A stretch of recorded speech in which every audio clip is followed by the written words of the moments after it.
Hydrogen और फिर oxygen है। अगर हम वाटर की बात करें, इसमें हाइड्रोजन है और क्या चीज़ है, ऑक्सीजन है। एलिमेंट्स को आपस में ये कैसे आपस में कंबाइन है। अगर हम ग्लूकोज की बात करें, कार्बन हाइड्रोजन ऑक्सीजन ये आपस में कैसे कंबाइन है, या वाटर के अंदर हाइड्रोजन ऑक्सीजन, इनमें क्या ऐसी फोर्स है जो इनको आपस में होल्ड करके रखी हुई है। तो ये जो फोर्स है, जो इनको अट्रैक्टिव फोर्सेस है जिसकी वजह से ये कंबाइन होते हैं, उस फोर्स का नाम क्या है, केमिकल बॉन्ड है। बेटा अगली स्लाइड करें। नेक्स्ट यहाँ पे केमिकल बॉन्ड की डिफाइन है, ये अट्रैक्टिव फोर्सेस होती हैं जो डिफरेंट एलिमेंट्स को आपस में कंबाइन रखती हैं ताकि वो एलिमेंट्स में कंपाउंड की फॉर्म में क्या रह जाए, स्टेबल रह जाए। नेक्स्ट करें। नेक्स्ट आप कह सकते हैं कि केमिकल बॉन्ड एक सीमेंट की तरह काम करता है। ये मिक्स यानी डिफरेंट ईंटों को आपस में जो ज्वाइन करने वाली फोर्स है, उस फोर्स का नाम क्या चीज़ है, केमिकल बॉन्ड। नेक्स्ट यहाँ पे इसकी इंपॉर्टेंस क्या है, जितनी भी चीज़ें आपको नजर आ रही है, चाहे हम अपने फूड की बात करें, प्लांट्स की बात करें, एनिमल्स की, या डेली बेसिस पे जो भी चीज़ें यूज़ करें, प्लास्टिक आयरन वगैरह, इन तमाम एलिमेंट्स को आपस में कंबाइन करने वाला जो फोर्स है, उस फोर्स को केमिस्ट्री की लैंग्वेज में क्या बोलते हैं, केमिकल बॉन्डिंग बोलते हैं।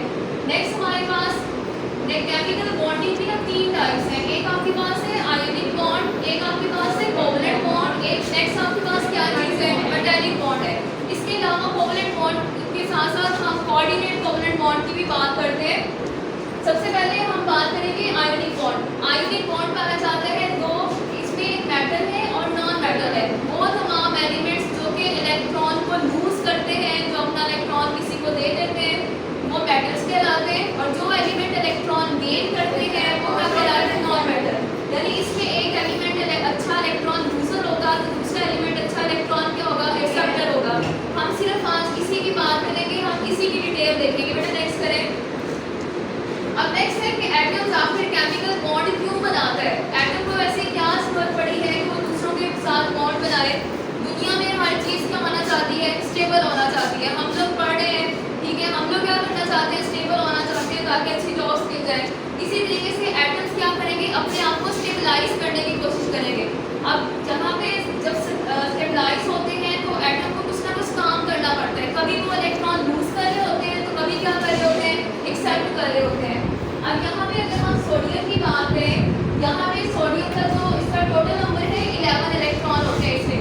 लेकिन यहाँ पे आपको ना इसका पहला जो शेल है वो शो नहीं किया हुआ, आपको यहाँ पे इसका सेकंड शेल शो किया हुआ है, और कौन सा शो किया हुआ है, लास्ट, ठीक है, थर्ड शेल, जिसे बैलेंस शेल बोलते हैं। और यहाँ पे कलरिंग का आपको सिर्फ बैलेंस शेल शो किया हुआ है, बाकी इसके 2 इनर शेल मजीद है वो शो नहीं किए हुए। अब यहाँ